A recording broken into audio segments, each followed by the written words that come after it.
Hey poker people, this is Sky with Smart Poker Study. Welcome to the 12th video in the 5-minute poker coaching series. In this one, I help one of my listeners, Puppy Brobart, plug the leak of calling too frequently in the small blind. Let's do it.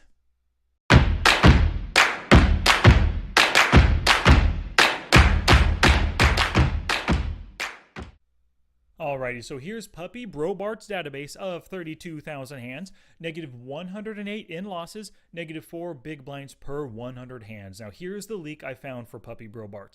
I lose too much money when calling out of the small blind. And the way I figured this out was I noticed that this win rate right here, negative 42, that's really close to negative 50, which would be your win rate if you folded every single small blind. A good small blind win rate is anywhere from negative 20 to negative 25, or better than that, of course. So what I did was I ran a filter for call pre-flop 2-bet.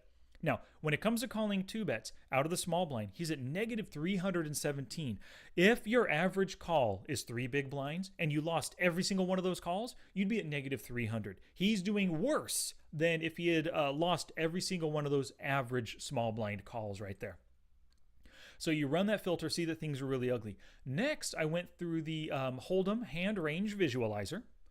Pre-flop 2-bet in the small blind, and we can see these are all the hands that he's called with in the past. If he's capable of calling king deuce suited, he's capable of every better suited king. Jack 3, all those better suited jacks, right? 8-4, probably capable of 9-5 and 10-5. Deuce 3, probably capable of 4 deuce as well, right? So if we build out his entire potential calling range, doesn't mean he calls with these all the time, but potentially he has a 43% calling range. I am telling you, 43% out of the small blind, the worst possible position. That is impossible to make profitable right there. He needs to be constricting his calling range big time. And there's a few reasons for that. Number one is that when you're calling out of the small blind, you're automatically out of position for the rest of the hand. The second thing is you're just calling. You've capped your range. You don't have aces or kings in your range. You would be 3-betting right there. And another thing, when you call, you're often calling after somebody opens, another person calls, you're calling, the big blind calls. Now you're going multi-way, out of position with a crappy hand. You've got to limit these calls, right? So here's my recommended small blind calling range. It's just 8% of the time, maximum right here.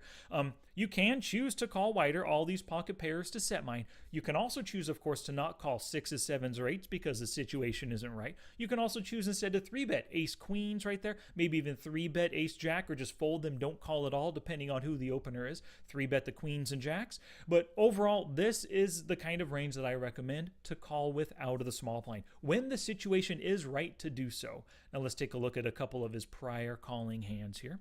So we get a raise and a call. Okay, Jack 7 suited, people might look at this and say, oh, I could hit something really nice. I could hit 2 pair, hit a gut shot, hit a flush even. There's a lot of different stuff that you could hit to stick around with. Well, you call, and of course that elicits the big blind to call. Just think about this situation right here. Before you called right there, if I were to ask you, what situation are you likely to be in on the flop? The answer to that is, well, I'm out of position against 3 other players with a Jack 7 suited. Does that sound like a profitable situation to put yourself in? The answer is no. So this is a clear fold right here. But Puppy Brobart decides to call, and another call. Flush draw on the flop, and of course, with his flush draw, he's going to stay in and lose even more chips. Not the best spot. Should have just folded and lost only half a big blind there. Now, this pocket 7s, one of the other issues with calling out of the small blind is, let's take a look at this player. Totally loose aggressive, 3-bet at 7%, out of the big blind 7%, squeezing at 9%, 8.8. This player loves to squeeze, and then look what happens. You face a squeeze. Luckily, it was a small squeeze, so you can still call here to do some set mining and stuff, but for the most part, your small blind calls allow those loose aggressive players to make a very lovely 3-bet. He should have made that a lot bigger. Should have made it 12 or 15 big blinds and just taken the pot from both of you right there. So go back to the Word document here. For Puppy Brobart, this is the sticky note that I want you to put on your computer. Calling is non-bread and butter poker. Remember, bread and butter, I've talked about it in the podcast. That's when you are the pre-flop raiser in position against 2 or 3 other players. That's where you make the most profits in poker. The other thing on your sticky note, before calling, ask and answer the question, what situation am I putting myself in? Your answer to that question will guide you to the correct button click. So For purposeful play, over the next 5 sessions, ask and answer that question right there. The answer to the question will guide you to the correct play. If you can't answer it, like, I don't know what situation I'll be in, when in doubt, fold. Just click the fold button. Remember that calling in the small blind is non-bread and butter to the extreme. It's antithetical to bread and butter profitable poker.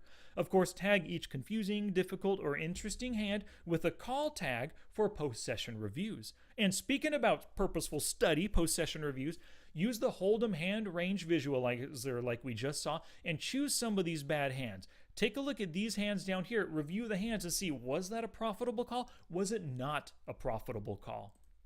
Take notes on mistakes and work to not repeat those mistakes the next time you're on the felt. Well, thank you very much for listening. Please click that subscribe button and ding the bell right there to receive notifications for all future YouTube videos. Alrighty, thank you so much for watching, and an extra big thanks to Puppy Brobart for opening up their database to us. I hope you use what I showed you today to improve your game. Click either one of these videos to watch more in the series, and if you want me to be your coach, visit smartpokerstudy.com/coaching.